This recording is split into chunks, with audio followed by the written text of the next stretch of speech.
countdown to the last comic shop in 5, 4, 3, 2, 1. Live from Liefeld's House of Pouches, it is now time for more of the Last Comic Shop podcast. You're going to embarrass me on this show, aren't you? As the resident Liefeld lover, I'm already blushing. That's all right, Chad. Just throw on a pair of gloves and bear with it. It's all good. We are opening up the shop to newbies to help them understand what is Chad's obsession with Rob Liefeld at X-Force. That's right. We're keeping the lights on for the oldies and the moldies that remember X-Force #1 that was sealed in a poly bag with one of 5 trading cards. And you could have gotten the newsstand version, or you could have gotten the Captain America black and white version, or the Captain America reverse white and black version. There's so many different versions of X-Force 1. Then there was the second print, and then there was the Marvel magazine that gave you all the stuff leading up to X-Force 1. Oh man, there's so much to talk about. Is it like the one that has the Deadpool trading card, one of the most valuable ones you can, because they made so many of these, but still, if you can find the one with the Deadpool trading card, because that's technically what, second appearance of Deadpool? So mid-pandemic, that Deadpool trading card was going for quite a bit. So of those issues, you are correct. That is considered to be the most valuable. You're also correct. There's so many copies of X-Force #1 out there. Second highest selling comic book of all time. We'll get to that. I'm the host with the most, Andy Larson. I am joined by Jay Scott, who is a massive X-Men fan, so I'm sure he is waiting with bated breath to talk about X-Force. And we've also got Chad Smith, which he likes them. He likes this book. This is a year of Chad pick. In fact, this might be like more than just a year of Chad. This might be like a decade of Chad. It's a lifetime of Chad. Yeah. That was the assignment. You came to me and said, Chad, we need you to pick something, a leftover, a holdover from the year of Chad that we haven't done. And so I pulled out the best. And what is the best, Chad? Now, longtime listeners may remember that at one point on our show, Jay Scott made X-Force Omnibus his recommendation. And I was like, that's my recommendation as well. And you know what? That's Andy's recommendation. And so for Christmas this year, as per recommendation, I got the boys and myself all copies of the X-Force Omnibus so we can all share together. We didn't read the whole omnibus, right? You did pare down the assignment this week. I did. So we are reading the first 3 issues, which were from New Mutants 98 to 100, which is like where Rob Liefeld takes over as plotter. Then we skipped a bunch of annuals and dove right into X-Force 1, 2, and 3, crossed over to Spider-Man 16, which was the last issue that Todd McFarlane drew of Spider-Man, and then finished off with X-Force #4.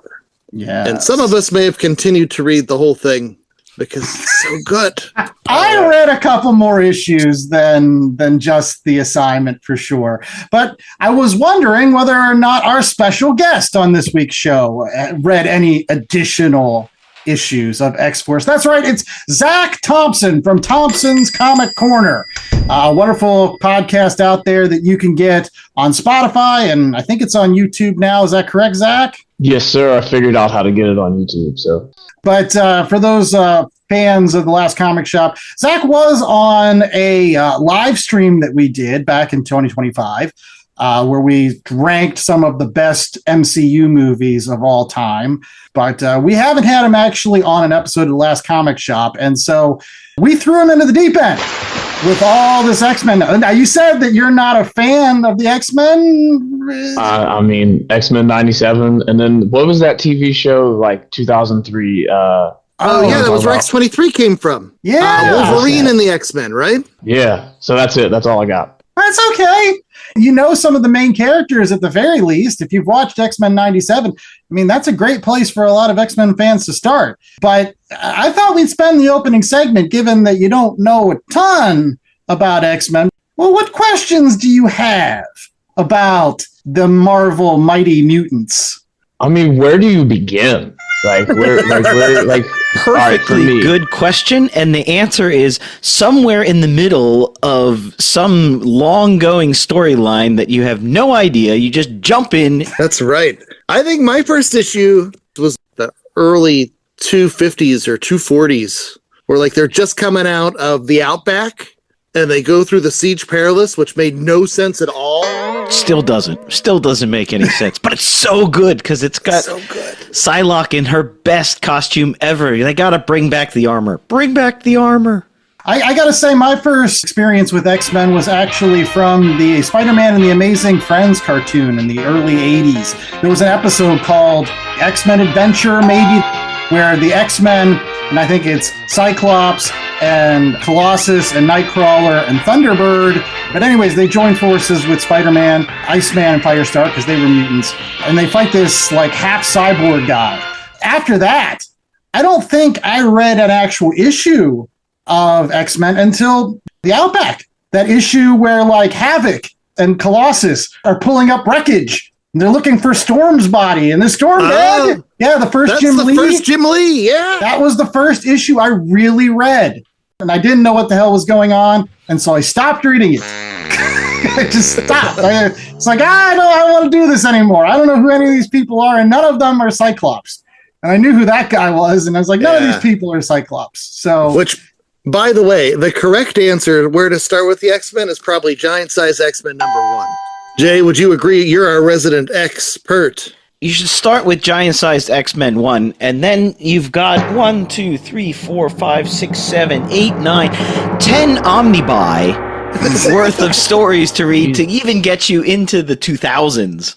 yes. And that's just the X-Men. Yes. That doesn't count X-Force. Or the New Mutants, which are just students for 100 issues. They're students. And then you don't see forget why I have never read the X-Men. Like, you see why. Like, that's just so, there's so much. Like, you're throwing, it's so much. And Kitty Pryde, who was one of the X-Men, wouldn't join the New Mutants because that was the baby team. Yeah. She was all offended. Tell them all about Ileana. So she was like a 7-year-old, and then she went to the dark dimension and grew up and then came back, but in real time it was only like 2 minutes. So she comes back and she's 15, and then she went back to being 7 again, and then she died, and then she came back. Now she's old again. Yeah, she's got a real badass sword. And who played her in the movie? Anya Taylor-Joy, there you go. Plus the fact that, like, eventually Kitty Pryde, like, goes across the pond to England with Nightcrawler and joins Excalibur, which doesn't really have a lot to do with mutants. It has magic. Magic with a C, not with a K. That's right, and the swords. Knights of Pendragon. But I have a question. And there's Megan with 2 G's, who's just awesome. I have a question for you, Zach. Is there an X-Man that you particularly like? Wolverine. I like Wolverine. I did read Old Man Logan, and I did read, I think, Wolverine Origins. But, like, as the team themselves, absolutely not. Okay. What do you think of Wolverine Origins, Chad? I think you had a hot take on Wolverine Origins at one point. I did. It's very brown. Lots of earth tones in Wolverine Origins. No, the Wolverine origin you really need to read is Weapon X. That's the one with the super violent craziness and the Barry Windsor Smith art. But Rob Liefeld, obviously a Wolverine fan, pulls lots of Wolverine influences into all this X-Force jazz. Whether it's a relationship with Cable, Garrison Kane, who's supposed to be the next version of Weapon X, and then they become Weapon Prime, and all sorts of fun, crazy stuff. And coincidentally enough, Deadpool, one of the inspirations was the movie Twins. And he was thinking, okay, if Wolverine is like the soldier they wanted to make, what would the Danny DeVito be like? And that's Deadpool, where he's all like, he's still cancerous and, you know, never quite healed himself. And I don't know much about this story or like these guys. I know Deadpool and I know who Cable is and I know who Sunspot is because he's in X-Men 97, right? Yeah. That's the one that Jubilee hangs out with. Oh, and I know Juggernaut. Okay. Oh, You know all the A-list characters. The rest of them are B-list at best. The main thing I want to know going into reading these books that we read, who the hell's Gideon? That's a very, very good question. He had a terrible action figure. And a very long ponytail. okay, so Gideon is a businessman and associate of Robert DaCosta's father, who's a member of the Hellfire Club. Now, Gideon had assumed that Sunspot, Roberto DaCosta, was going to be one of the externals, which Gideon is also an external. But they were supposed to be these people like the Highlanders that were immortal, that you couldn't kill them. So he went back and killed Sunspot's dad and was training Sunspot until he learned that he wasn't going to be an X-Turtle. And then at one point he just cold cocks him. And then the other X-Turtles end up fighting with Gideon. And then this bald guy with his ponytail coming out of the top of his head just ends up getting wasted, and you don't hear from him after a little while. And what happened to the whole external thing? So eventually that was retcon too.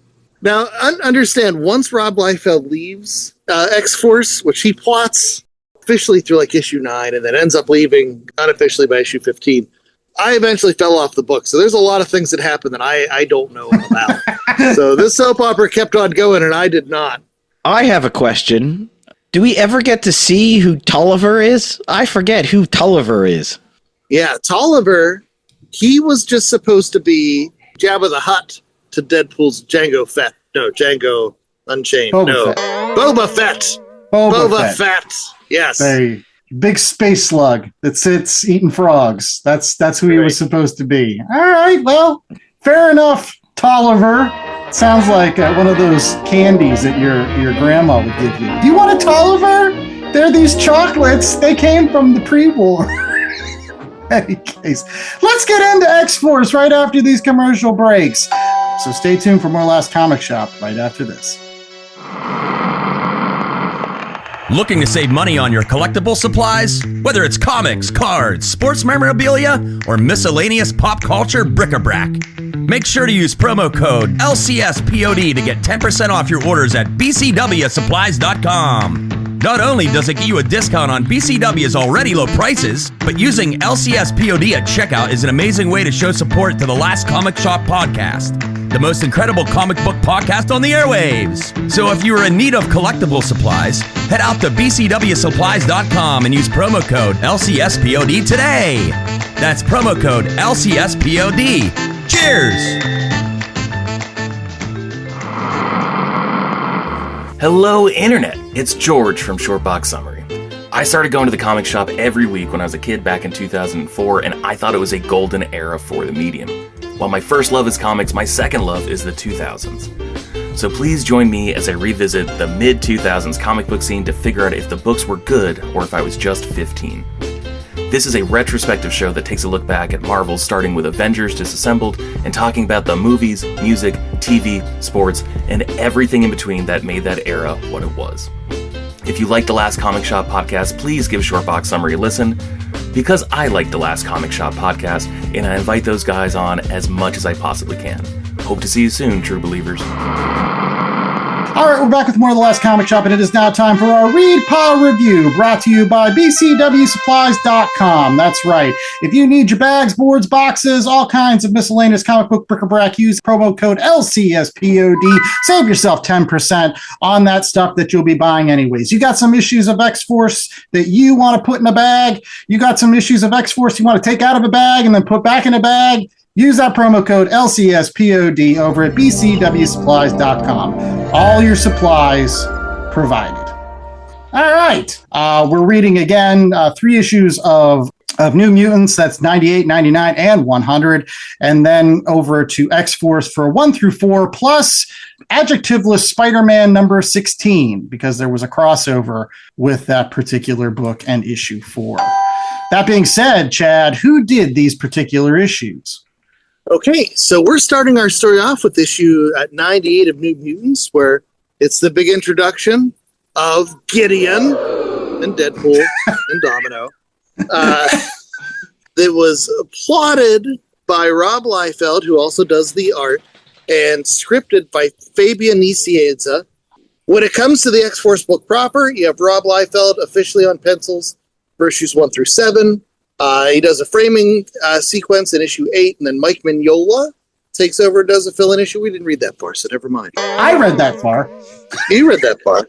Did Rob do both his pencils and his inks during the New Mutants into X-Force, or did he get eventually inking assists? So in addition to the plot, he was doing the pencils and the inks, but there are certain points where you could tell he was falling behind, and so you would get these uncredited fill-in artists and inkers. Oh, can you find the Eric Larson pages? Like, there's a handful of Eric Larson pages in here. Some of the pages where he was falling behind, where Cable is in the background and he just put a giant black ink smudge over his face so he didn't have to draw any of the features. Silhouettes, baby. That's the way But to do it wasn't a silhouette. Just the oval of his face was silhouetted. Everything else was in rich detail. All the buttons and pouches and belts were readily available to be seen. I should bring up the colors, though, because we get to issue 4.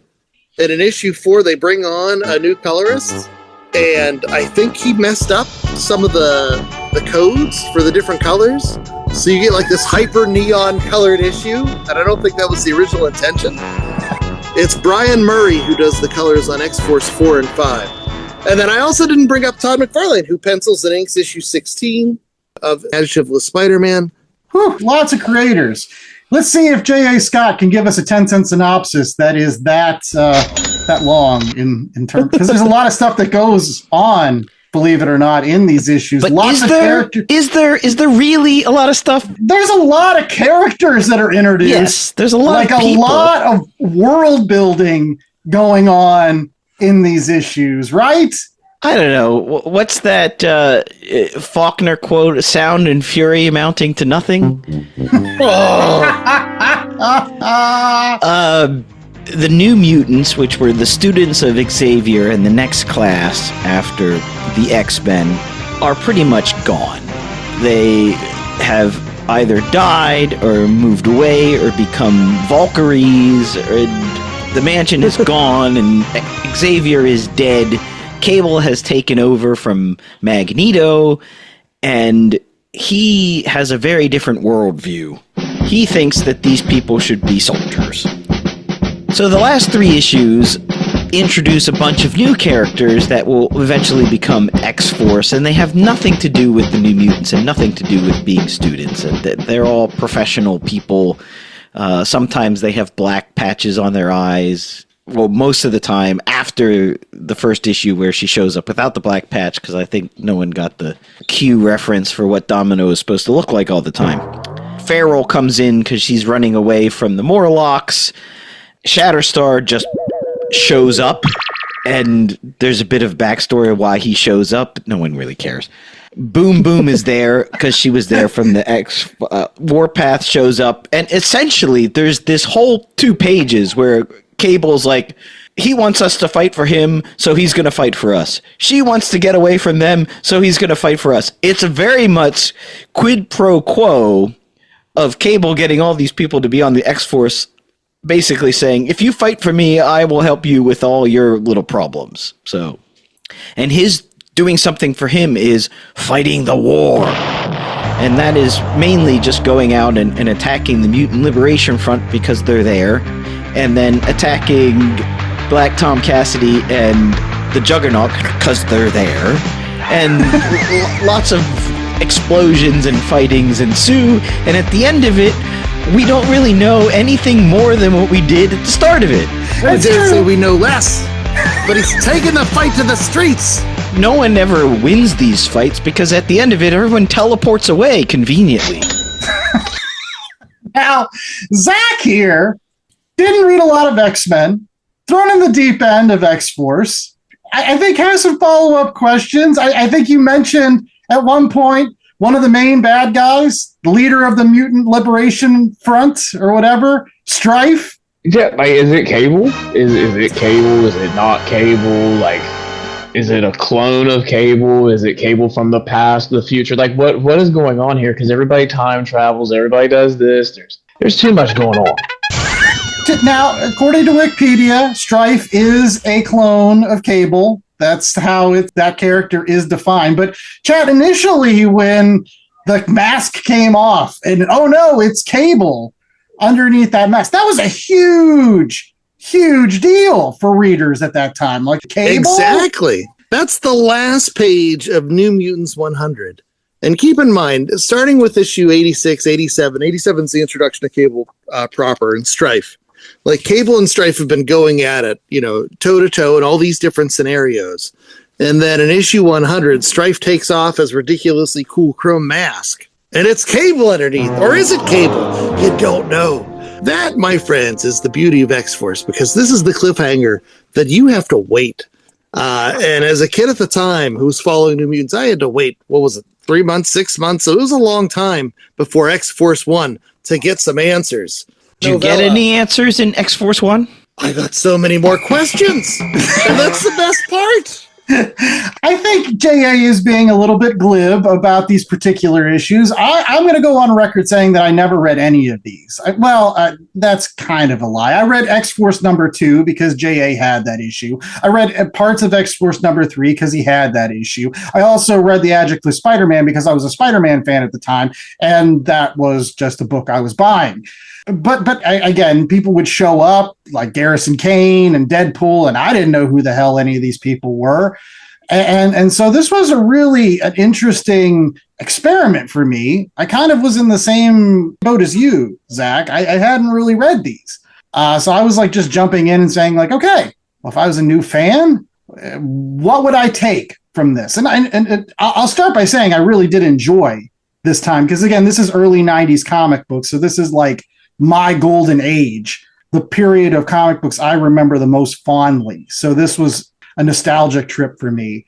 But I really want to say that if I was a New Mutants fan, I don't know if I would be super pissed about what was going on with New Mutants, or I would be finally relieved that they were like saying, no, this is not New Mutants anymore. This is a completely different book. We're changing the name of it. We're going in a different direction. And if you want to continue with it, great, you can, but you don't have to, because they go to great pains just get rid of anybody that's involved with New Mutants other than Cannonball, because he was super cool and has an awesome costume with the goggles and the blasting. I do love his look. I love that more than the original Cannonball look. But they get rid of Richter. They get Wolfsbane in Genosha. They create a character that kind of looks like Wolfsbane in Feral, which is the thing that pisses me off the most. Sexy Wolfsbane. She doesn't even look like a cat. She just looks like Wolfsbane. She looks like the same character. Like, it's not a cat. It looks like the same dog wolf character that Wolfsbane was. And then that started me thinking, like, is that really what Wolfsbane looked like? Did she look like Feral? Did Wolfsbane look different? Didn't she look more like a wolf? Is it just because of eventually I read X Factor and she really, really looked exactly the same as Feral? But I like the fact that they were going in a different direction. I like that Rob Liefeld was just throwing things out, not really explaining much, but having the idea that eventually that's what X-Men is. You just keep telling the story and eventually people will jump on and finish it out. Again, you're going to get somebody like Chris Claremont that goes, what the hell's going on? We need to tie this all together. And so he's just like, here's all these ideas. Somebody tied together. I'm just here to throw things out there.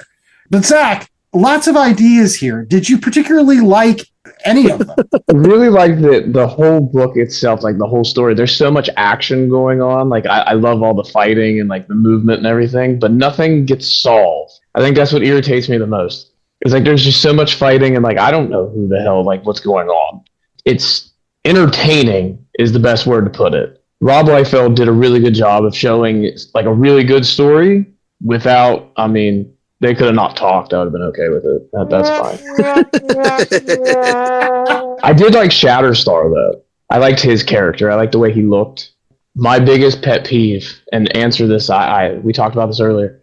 Why do they not have eyes? I'm not the only one to notice that. Like, they all have white. It's all white eyes. Like, he couldn't even put just like a little pupil in there. Like, he drew beautiful eyes when they got close up. Like, it was perfect, beautiful eyes. Pupils aren't cool. They're not mysterious. They're not like edgy. And percent of the book, they have no eyes. They have no eyes. 70% of the book. That's right. He likes the mystery. He likes glowing eyes. And plus, this is the 90s. They couldn't get that level of detail in there. J.A., again, you're revisiting this. Did you read all these when they were originally coming out? Which issues did you read? Which ones you didn't? I read all of the X-Force. I hadn't read the New Mutants stuff. Going back, it was really nice to go back. I've been a bit glib, but only because I like to rib Chad and his love affair with Rob Liefeld. When it works, it really works. Some of the panels are so dynamic. Those two issues that are horizontal, where the sideways. They're the sideways issues, yeah, where everything, you have to turn the comic book and read it flipping up. That's incredible. And you have these long horizontal panoramic panels across the page. When it doesn't work, it looks really clunky. There's these half-page drawings of people standing around looking at the camera or looking off to the side, and obviously Fabian was just trying to figure out, well, what could they have said? Because Rob had put together an image that he thought looked cool, but it's strange for the as much action as he imparts in some of his dynamic drawings. Some of his other drawings are the opposite. There's almost no dynamic movement, and they're just standing, looking. A lot of posturing. Yes. They're looking in the mirror and checking out their muscles or something. Maybe that is a reflection of where Rob was at the time as an artist, as a person. He's still quite young. He was probably looking in the mirror himself quite often in those Levi's jeans. But it was fun to revisit, and it reminded me of the crazy storylines that you got in the 90s, where it was super soap opera-y, and if you're not giving like 5 or 6 or 7 different things that might happen and teasing things, then you're not writing the story right. And sometimes I wonder if this is all like a reaction to Claremont and what Claremont did over so many years. But Claremont was a master, and people who try to emulate that often aren't as good. And so I thought the writing on this did suffer a bit, but the art, when it was great, was really great and really dynamic. And it was fun to have that Spider-Man issue in too, to really see how McFarlane tackled these characters from a pencil standpoint. Yeah, he definitely had his own different take, which at the time I was like, wait a minute, that hair looks different. That's why his face moved like that. That's not how his face moves. Where are all the extra teeth? Yeah, like Farrell.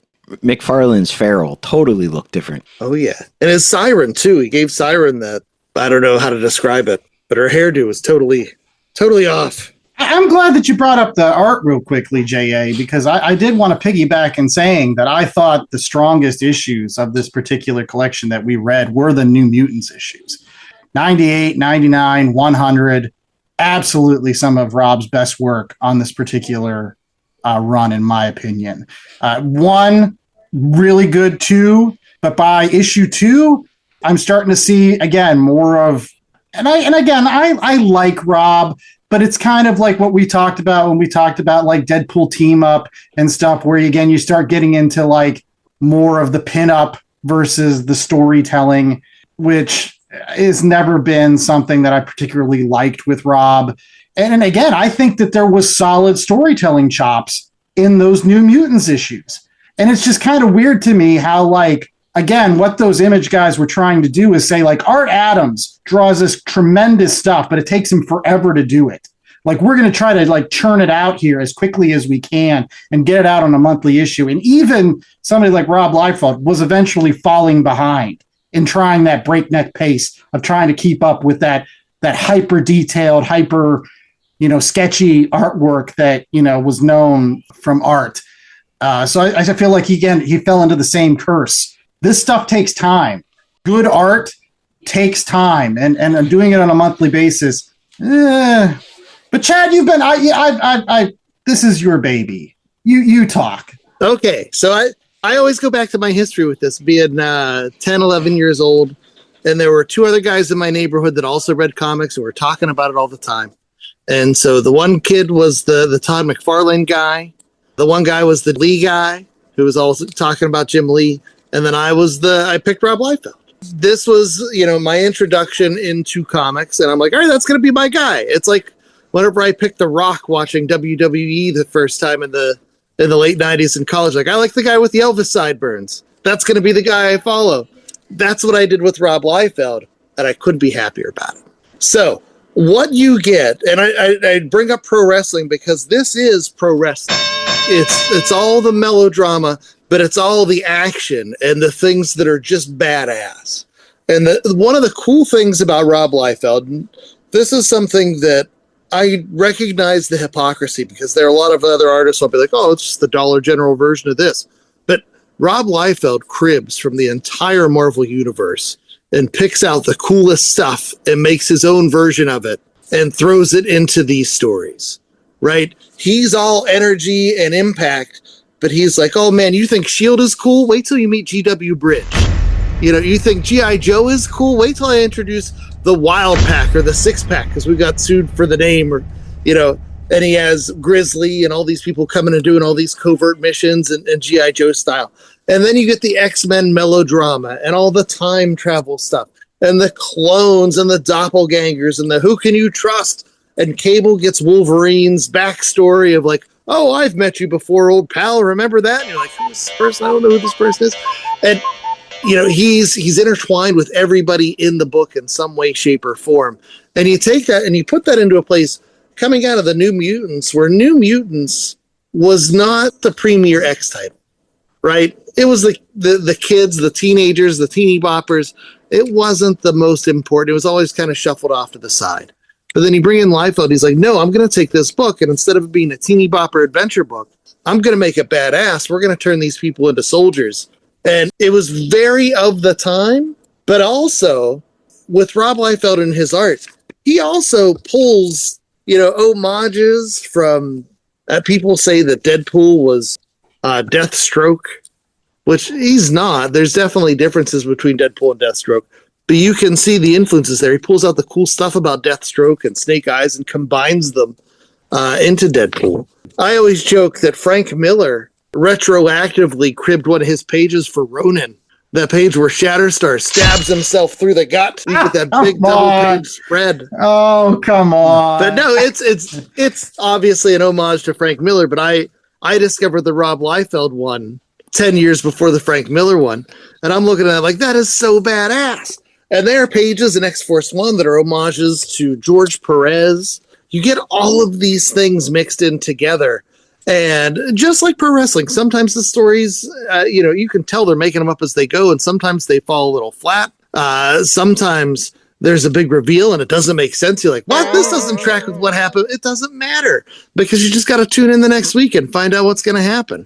And it's all building up to that next big pay-per-view. It's all building up to that next big battle, that next big experience. And, just when you think there's going to be a definitive winner, somebody else comes into the ring and runs in and DQs. And, Deadpool's going to time slide Black Tom and Juggernaut back to Tolliver, and they're going to escape and come back around the corner again. And I love the whole process of it. And, reading it again, I was a little nervous just because, like I said, this was my favorite stuff whenever I was a kid. And it's hard to go back home again. Do I see the flaws? Do I see some of the parts where, okay, it's not as solid, it's not as technically correct? Absolutely, those are there. But what shines out more for me than anything is just the energy, the throwing things at the wall to see what sticks. And now with 30 years of comic reading behind me, I'm having fun with like, oh, look, there's Eric Larson fill-in pages. Oh, if you read Brigade in the 90s, it's one of the second or third Image like offshoot books, you could tell the artist from Brigade fills in on an issue in here. And, I'm just picking up on all that kind of stuff. I don't know. For me, this was a romp. I loved reading through it. Once I got done, I kept going. I finished out the rest of the omnibus. I loved it. And as a kid, this art spoke to me just because it's so jagged and aggressive and so action oriented. And you're right. People don't stand around and have conversations. They pose and they flex their butt muscles and they stand off to the side. And it doesn't make a damn bit of sense, but it's fun and it's ridiculous. And I love it. I love it. I love it. We could have just read New Mutants 98, 99, and 100, and I would have been perfect. The ending of 100 was where Strife takes the helmet off, and it's Cable's face. I was hooked. And then I read X-Force 1, 2, and 3, and it was all right. I mean, the art's beautiful. Like, Rob Liefeld's good. Like, I like his art. It's really good. And yes, they do stand funny. And I mean, the part where Cable pretty much tells off, what is that, Sunspot? And he's just standing, like the way he's standing there in his little pretty boy suit and his glasses. That was the best. Cable with his vest. Yeah, like, it's funny and I like it. Like, it was entertaining.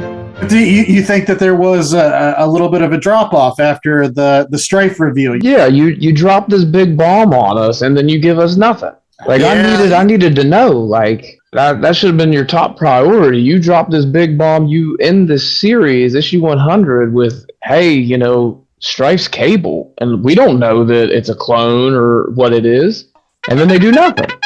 Yeah, no, unfortunately, it is one of those things where they're building up to it, And so if you follow through and you make it to when Garrison Cade, I think it's issue 10, finds out that Strife and Cable have the same face, then he has to go back to Cable because he's all mad at Cable for reasons that we don't know yet, because they were on a team at one point, but now they're not on a team, and he hates his guts. But now Strife has the same face as Cable, but Cable was with him when he fought Strife, and he's all confused and doesn't know what's going on, and then they have to go to the Cable miniseries to work together to find out what's happening and then reconcile.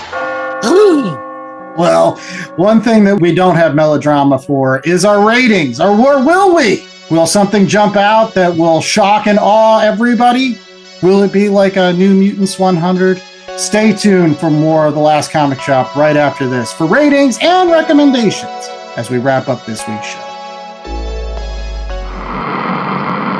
Dragon Ball Z, One Piece, Naruto, all things that we love, all manga that were originally published in the legendary magazine Weekly Shonen Jump. But not every series can run for 300 chapters and have a hit anime. This is David. This is Jordan. We're the hosts of Shonen Flop. Each episode we look at manga that ran in Jump that didn't quite make it. We discuss what it did wrong, what it did right, how the series could have turned itself around, and ultimately, was it a flop or not? We're on all your favorite podcast apps, and you can find us at shonenflop.com. Keep on flopping, floppers.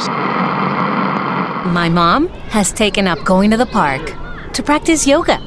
My dad's going to a club, but not a book club, a salsa club. Finding new hobbies comes with age.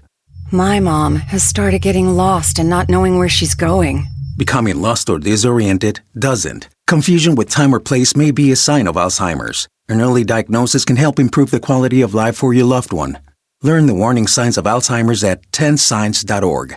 Brought to you by the Alzheimer's Association and the Ad Council. All right, we're back with more Last Comic Shop, and it is now time for ratings. Wait. Before we get to ratings, I've got a question. Okay. Because as the Liefeld stan, so often online, people, after they're done making their pouch jokes or their feet jokes or the Captain America with the pecs jokes, the very next thing they say for the Liefeld haters is that Deadpool wasn't cool until Joe Kelly got a hold of him and he started cracking jokes and breaking the fourth wall. And so I'm curious, for you guys, where most of you, this was your first exposure to the original appearances of Deadpool, what do you think? Do you agree with that? Or do you think there was enough from the Rob Liefeld version of Deadpool to what we have today that it stands up? Yes and no. Okay. Like, I can see, like, he was kind of planting the seeds. Like, I can see it a little bit. Like, if you read, like, when he first, like, comes in and he says, "Pleased to meet you," like, I could see that kind of, you could say that in, like, a smart alecky way, and, like, you can kind of go with it. Do you hear it in the Ryan Reynolds voice, or did it not? I mean, now, yeah, like, now I do, because, I mean, Ryan Reynolds is Deadpool. But, I mean, when you read it when you were a kid, what would you have thought? Like, what did you think of Deadpool? I think that Deadpool has always had a really cool look.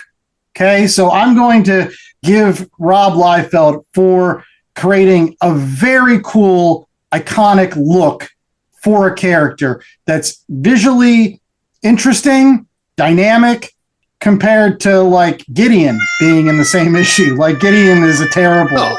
No, he is. He is with the stupid ponytail. It's a dated look. It does not hold up over time. Domino's a good look. I will give him credit there. But I think Deadpool has a great look. But if you're to ask me, Chad, whether or not he has that cool, smart alecky personality from the start, or even by issue 2 of X-Force, I gotta say no. I gotta say that he sounds like anybody. He sounds very generic, is what I'm trying to say. Like, he doesn't, there's not a lot that jumps out to say Deadpool has a completely different personality that is also super interesting, that is unlike a lot of other characters like the Bugs Bunny. Like, he doesn't have that yet. So if you want to say that didn't come until the Joe Kelly run, then that's fine.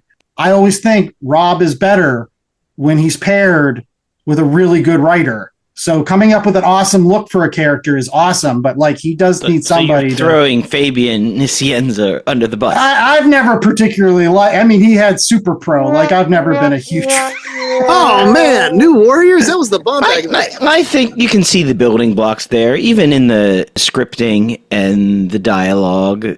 He's not as smart alecky as he is in later books and in the movies, but it's there. It just isn't turned up.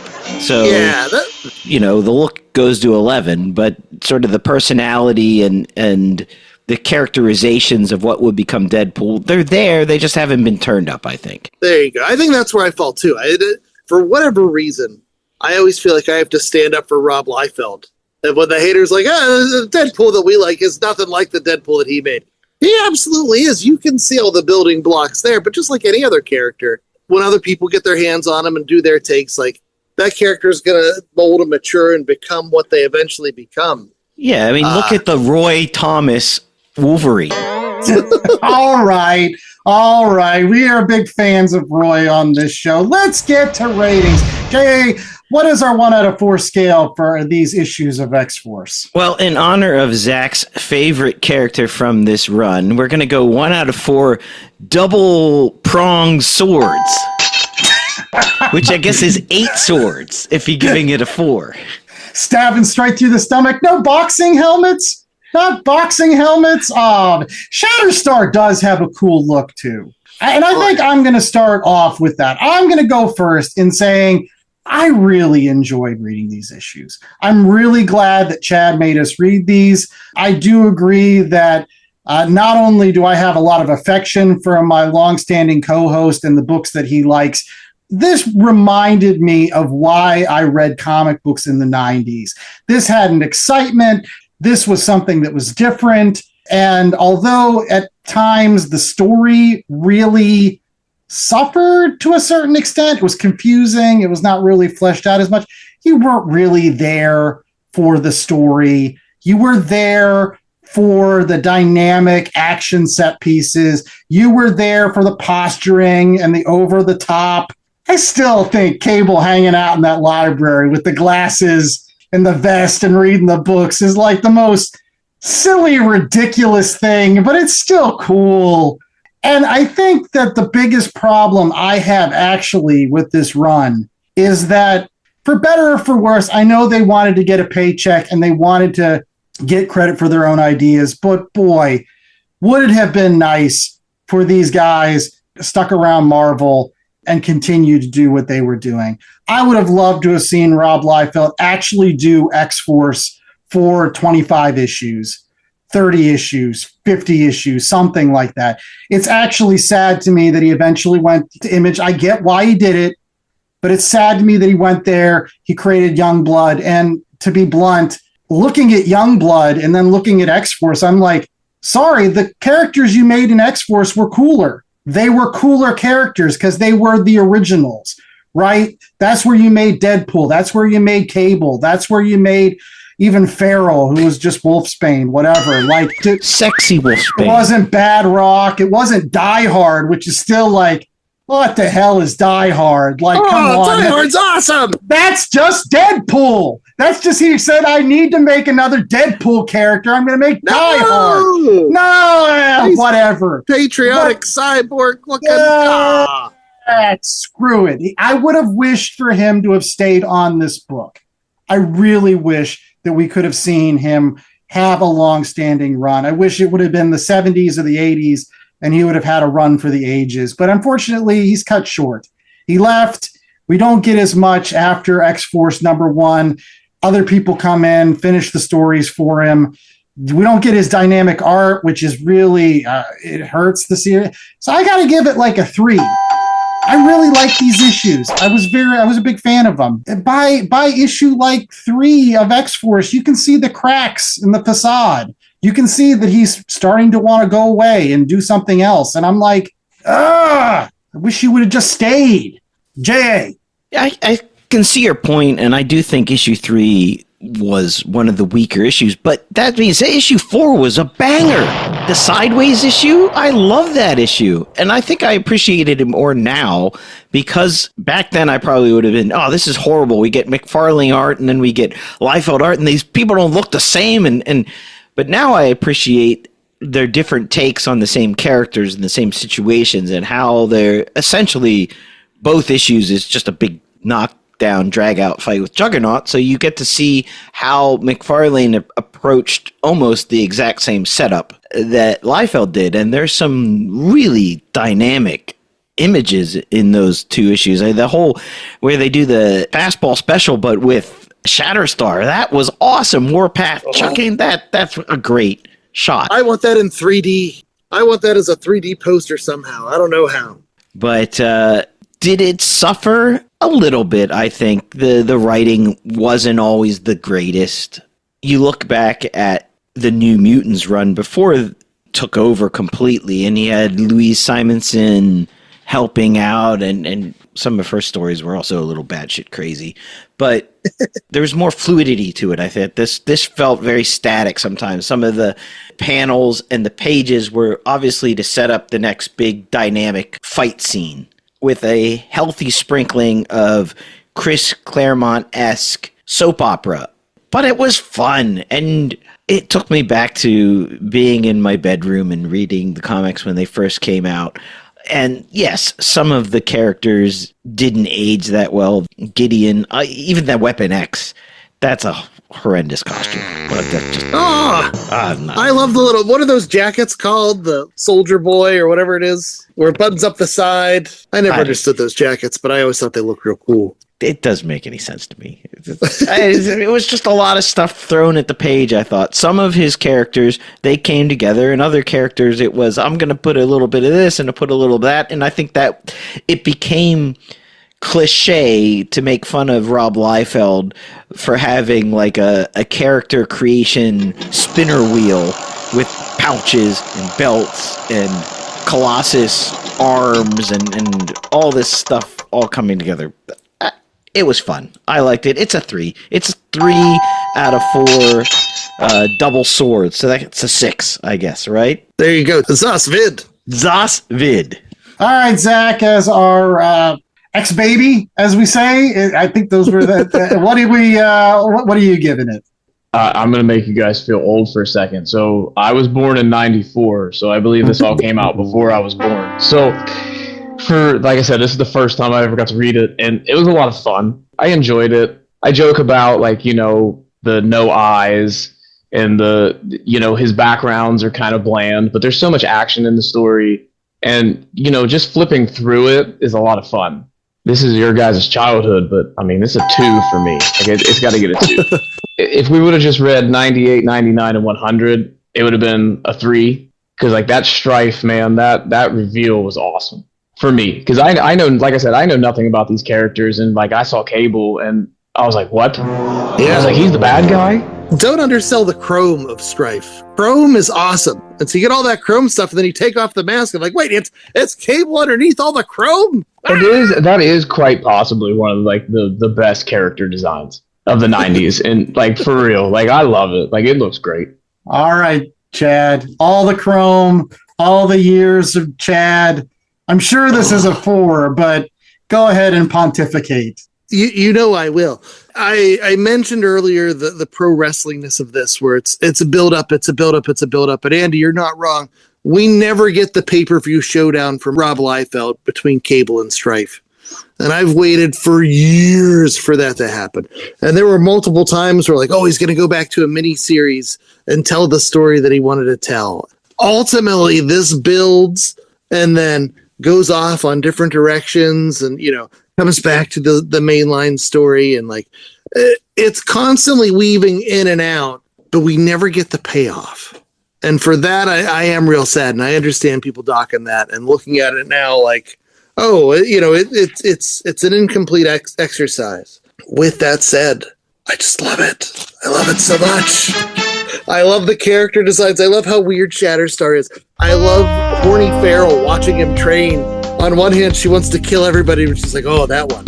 I like that one. I love James Proudstar's Warpath and like his arc where they brought him in from the Hellions and they're like, no, we're going to turn this guy into a proper player in the X universe. And like, I love Warpath to this day. He's one of the coolest X characters out there.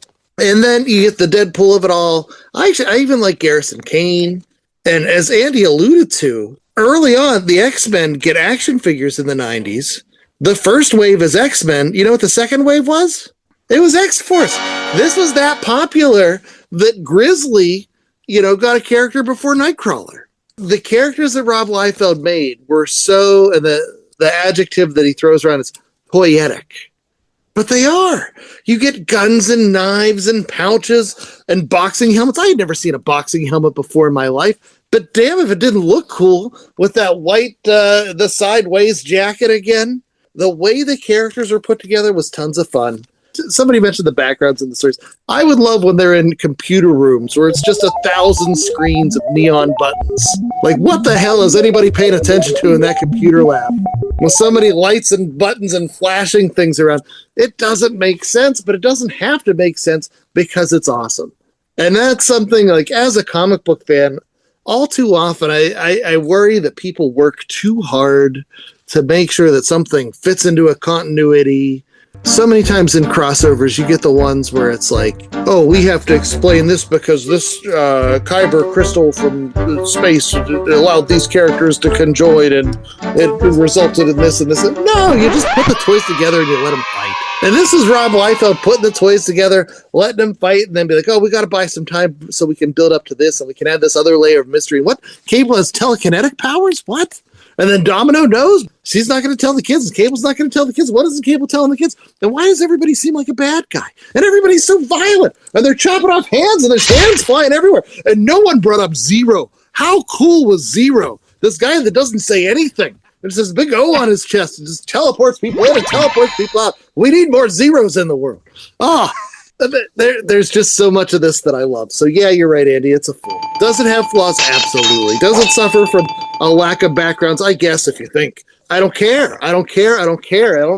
There's so many things I don't need to care about because you just jump in and you have fun with it.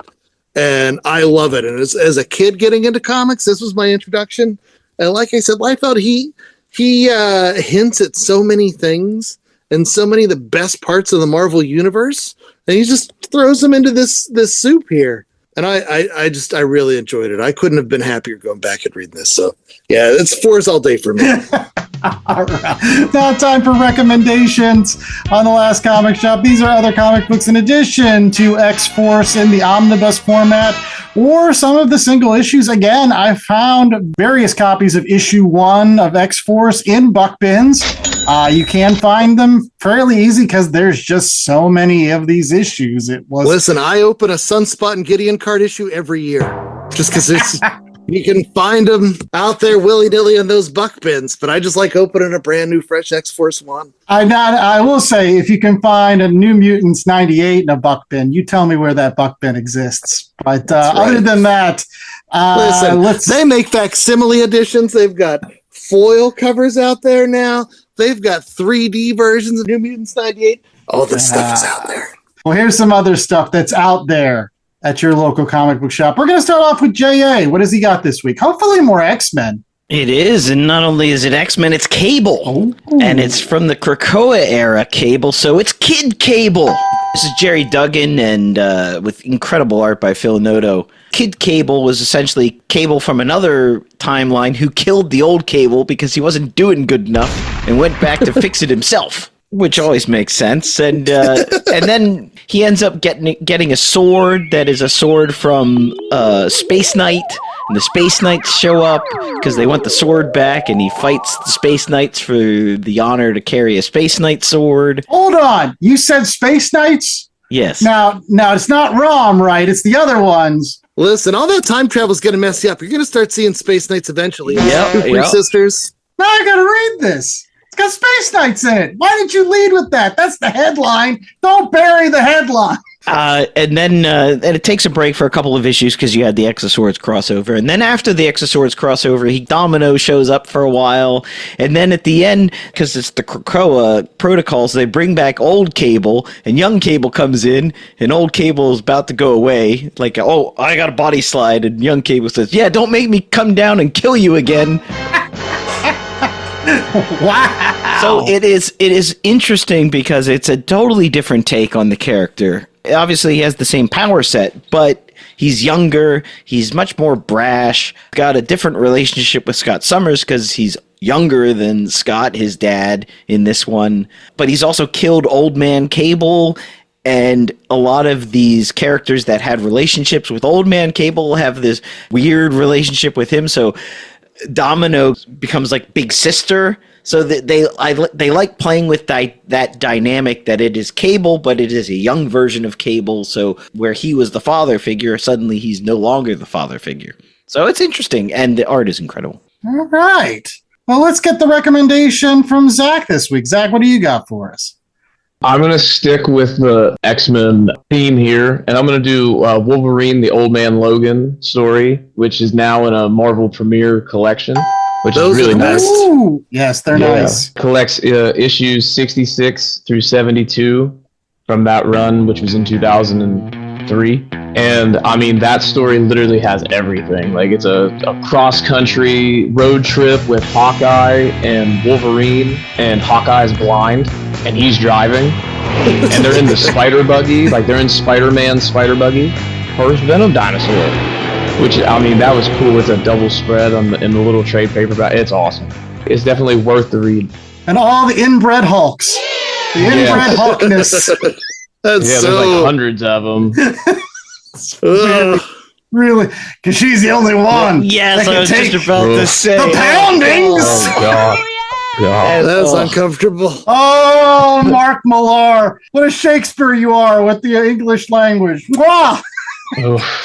I'm glad that you brought it up, though. It is still extremely popular. And again, now that it's in that smaller Marvel Premiere edition, if you haven't read that book, Zach, great recommendation. I probably read that in like 45 minutes. Like, I could not put it down. Like, it was just so good. It's very cinematic. It'll pull you in. It's good. I agree with that recommendation. Speaking of other collected editions, it's now time for my recommendation, which also includes some hard-hitting comics journalism.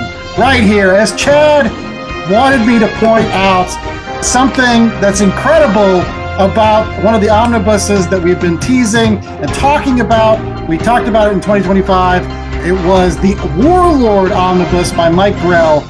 I finally got a copy of it over the past couple of weeks, and I've been just champing at the bit to talk about something that DC did with this particular omnibus that has revolutionized how I think about omnibuses. And that is the fact that they stopped using glossy pages. Now, initially, you may think, well, what's the big deal? You know, if they use glossy pages, maybe they hold up better or whatever. And a lot of omnibuses, most omnibuses have that glossy pages. But as a result of the glossy page and the glossy page stock, you get washed out colors. They're not the same colors as you would get in the 4-color floppies. Especially with older books, you can definitely tell the difference. Chad and I have mentioned on many, many occasions that it is a major drawback of some of these omnibuses that, again, you're not getting the original colors like you did in those original Even the issues. X-Force Omnibus that I just read this series in, the pages look different. It doesn't feel right. But with the Warlord Omnibus, they gave us a different paper stock. It is not glossy pages. It actually is somewhere akin to more of that crappy newsprint that you would get in the original issues. And as a result of it, you get not only colors that look more like the original floppies, but it's also like half as heavy. Is it even thinner and pulpier than like the pages in the Penguin Classics? Yes. Yes, it is more. Those had great colors. It is definitely more pulpy than those Penguin Classics. And again, I can't get over the weight. Sure, Lots of people use omnibuses as home security systems. I get it. But I do not need to bench press my omnibuses. I want an omnibus that is able to be picked up and read in bed nicely. And I will say that this is a thick book. And the fact that it weighs like half of what that X-Force Omnibus does, and it is twice the size, oh my gosh. So here's my plea to all those folks out there. DC, Marvel, stop using the glossy pages, especially with any book pre-1986. Use this paper stock. All of the comic fans that love the original issues will thank you, because not only will we get the colors that we wanted and we remembered, but also we will not break our backs picking them up and off of our bookshelves. So You're getting older. I am. Not only do I need the big print, but I also need a less heavy book.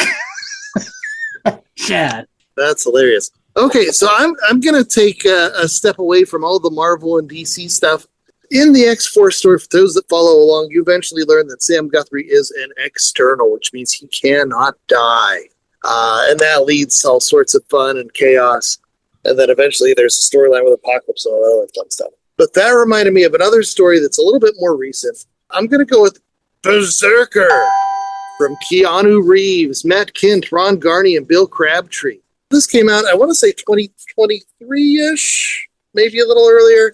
It was initially a 12-issue series, and there are a couple of one-shots here where basically a thinly veiled Keanu Reeves is a warrior who is part Wolverine, where he's just absolutely savage. He has almost super abilities. At one point, he lifts up a tank, and he has this berserker rage. He tears the head off a horse. Somebody tries to attack him with a horse, he just rips the head off a horse. But he also cannot die. It's bonkers. Like the government's sending him out into missions, and meanwhile they're trying to tap into what makes him what he is. And then his whole thing is he just wants to be able to die. He just wants mortality because he heals and comes back from everything, and he's tired of being able to catch rockets and throw them back at people and blow them up, and his hands get blown off, and then they grow back the next day. And then his buddy Jim gets blown up with him, and he has to carry him Forrest Gump style up the hill and listen to him talk about shrimp scampi and shrimp pie and shrimp. But it's tons of fun. The art is beautiful, and it's Berserker. So if you like all the extreme action, check it out. I will have to check that out. It's got the same name as one of my favorite Atari arcade games. So. One other thing that I'm also a huge fan of is when folks listen to The Last Comic Shop, and it's super easy to do so. All you have to do is go out to www.lastcomicshoppodcast.com, rate, review, and subscribe so you never miss any of the episodes upcoming here in 2026. Next week, we're finally reviewing Love and Rockets. That's right. It's JA's pick. So we'll be finally covering that awesome indie series. So if you're a fan of Love and Rockets or have just never read it before, pick it up in the next week.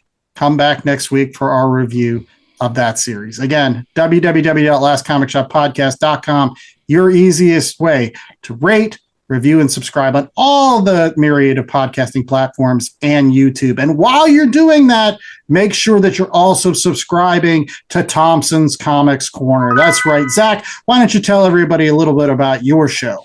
I read comic books and talk about them. That's about it. And I mean, I use a lot of colorful language, and my opinions are, I just tell you how I feel. I mean, it's not being mean, because like it's my show, my opinion, and I just have fun with it. I sent you this message at one point, Zach.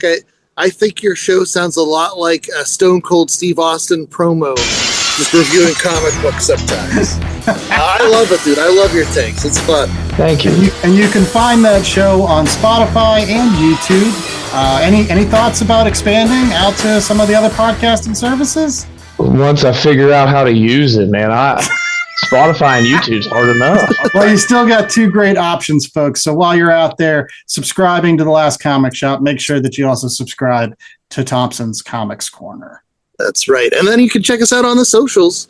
We're on the Blue Sky primarily, but we post sometimes in those threads, and we're on YouTube. You can find links to all that stuff at www.lastcomicshoppodcast.com.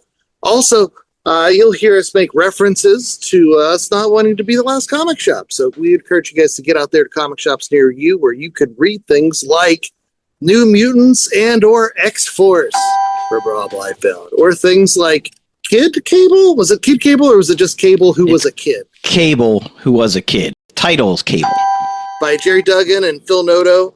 Our Old Man Logan, which is out in one of those Marvel Premiere editions. Those are pretty awesome. Or you go for that Warlord Omnibus with that garbage paper stock that we love. Oh, I was so excited when Andy told me there was an omnibus out there with that. That could improve so many reading experiences. Or maybe you just want to go berserker. All that and more waits for you at your local comic shop, so make sure you check them out. And then circle back to www.lastcomicshoppodcast.com. And what else, J.A.? We have a link to our merch store. You can buy t-shirts, coffee mugs, tote bags, hats, shorts, all sorts of Last Comic Shop branded gear for you and your comic book aficionado in your family.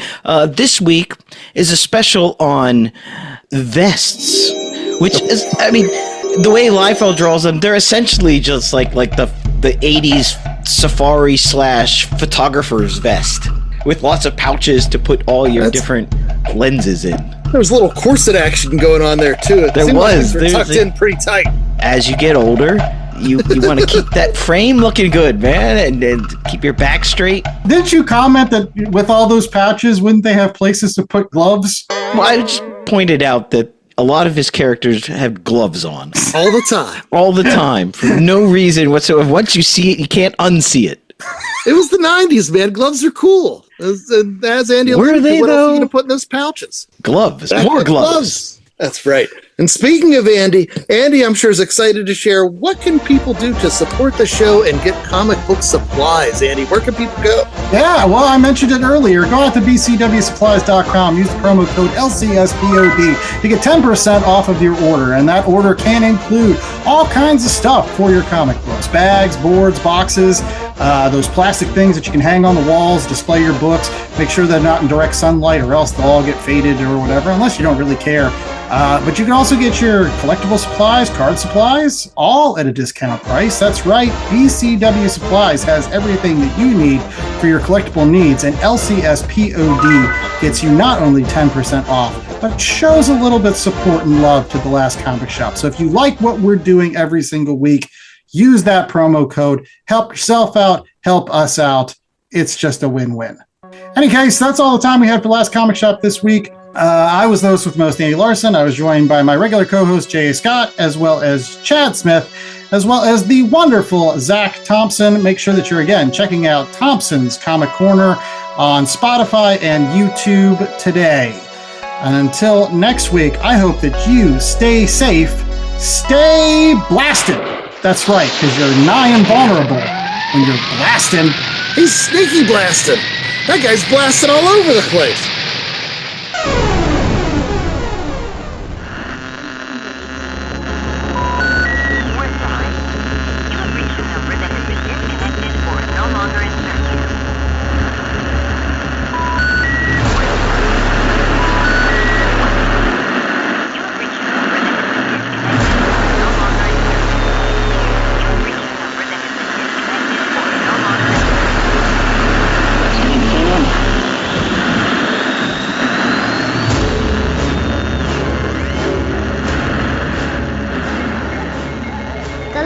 Comic Shop Podcast was a 2026 Black Angus production.